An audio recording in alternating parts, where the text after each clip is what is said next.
Bonjour Jean. Bien, dis-moi, peux-tu te présenter succinctement, s'il te plaît?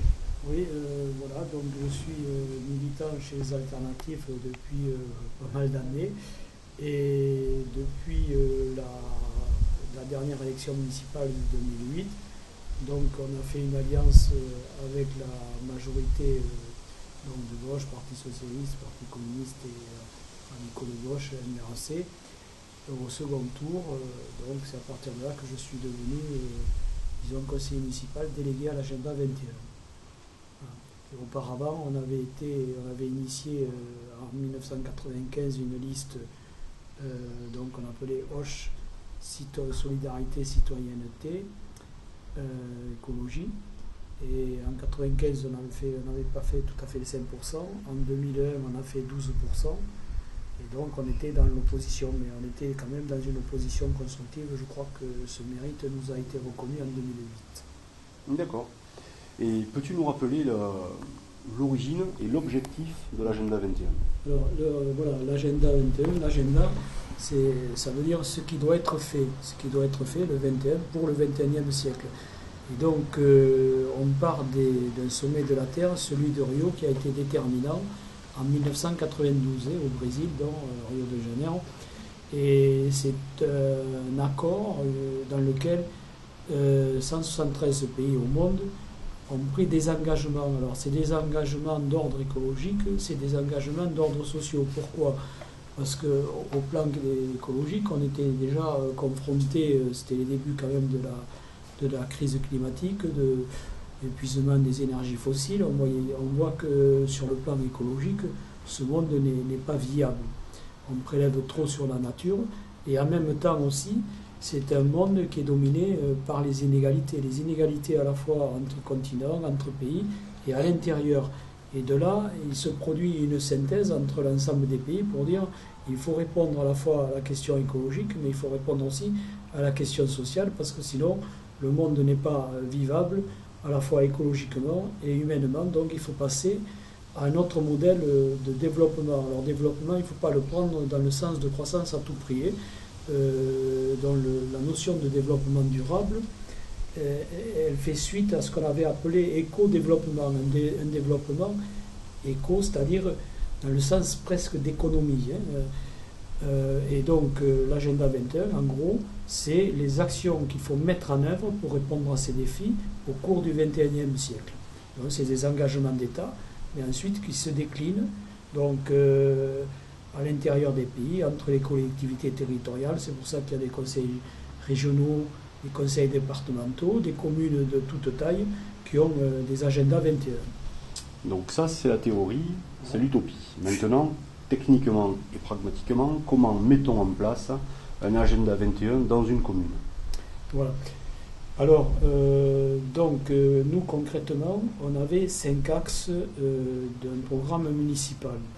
Donc ces 5 axes programme municipal, en gros, on avait un axe qui portait sur tout ce qui est espace vert, environnement, puis un axe plutôt sur le vivre ensemble, donc qui est disons tout ce qui relève du social, puis un axe plutôt économique, donc comment faire que ce soit un développement de type plus attractif, et puis un axe, bon évidemment les collectivités s'occupent de tout ce qui est urbanisme, donc c'est un projet urbain, donc une ville à vivre, et enfin après une dimension, la 5e dimension, c'est la dimension disons culturelle, citoyenneté, et donc à ces 5 axes, on a rajouté un autre axe, parce que on ne peut pas vouloir promouvoir un développement durable vis-à-vis des citoyens sans le pratiquer soi-même. C'est-à-dire, donc, on a pris un 6e axe qui est un axe de ville exemplaire, c'est-à-dire une ville éco-exemplaire, quoi. Donc, on a décliné un certain nombre de domaines dans lesquels il fallait que la ville fasse elle-même du développement durable. Voilà. Mais pour cela, est-ce qu'une commune a réellement les moyens de mettre en place de grands changements au niveau du respect de la nature et de la biodiversité, mais aussi, comme tu le rappelais tout à l'heure, au niveau social? Est-ce qu'elle en a les moyens, la commune? Alors, oui. Moi, je réponds positivement. Justement, c'est intéressant parce que on peut faire beaucoup de choses à l'échelle de la commune. Et d'ailleurs, j'ai remarqué l'autre soir, je crois qu'il y avait Michel Onfray, et qui disait en gros, bon, sur le ton de la galéjade évidemment, il disait, bon, le député ne peut pas grand-chose, et puis on arrive tout à fait à un mot, il ne peut rien parce qu'il est paralysé de tous les côtés. Mais par contre, il dit, au niveau local, on peut faire des choses. Ce qui est vrai. Alors, parce qu'évidemment, on ne peut pas tout faire, mais on peut impulser une dynamique, je vais m'expliquer. Parce que c'est vrai qu'on ne dispose pas, par exemple, de levier macroéconomique, que ce n'est pas à l'échelle de la commune qu'on va faire une véritable réforme fiscale juste. Ça, c'est vrai, ce n'est pas possible. Mais en même temps, c'est vrai que des investissements colossaux qu'il faudrait faire en matière d'habitat, en matière de transport, la commune ne peut pas les faire. Ça, c'est vrai.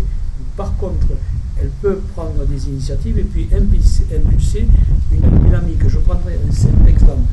En matière de structuration de développement territorial, d'autonomie territoriale, on voit que la façon dont la commune, la collectivité, évidemment, il y a un problème de dimension qui n'est pas la même suivant qu'on est petite commune importante, petite ville moyenne, grande ville, mais n'empêche que, je prends un seul exemple, en matière d'approvisionnement pour les cantines scolaires, si on est persuadé qu'il faut relocaliser l'économie, donc faire de production locale, favoriser les producteurs locaux, on va les aider dans notre façon de nous approvisionner en produits locaux à structurer la filière locale. Donc là, on voit que la collectivité territoriale en matière de développement durable, elle a un rôle structurant. Donc nous, on l'a commencé, voilà. Je prends cet exemple, on peut en prendre d'autres, mais c'est donc à l'échelle de la commune, on peut faire des choses et il ne faut pas dire le contraire.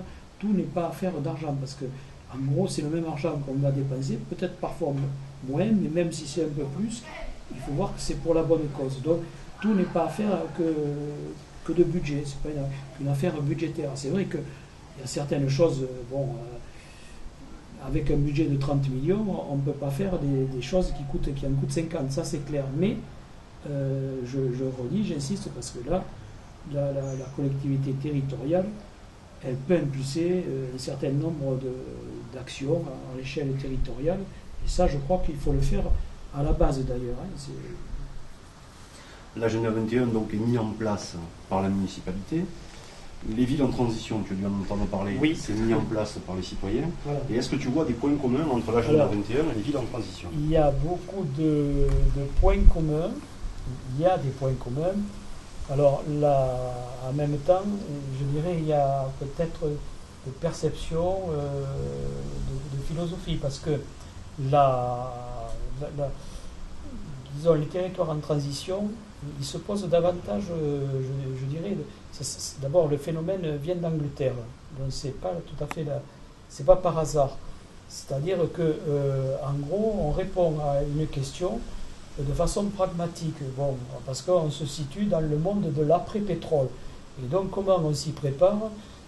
Tout repose sur la question, justement, leur maître mot, c'est la résilience.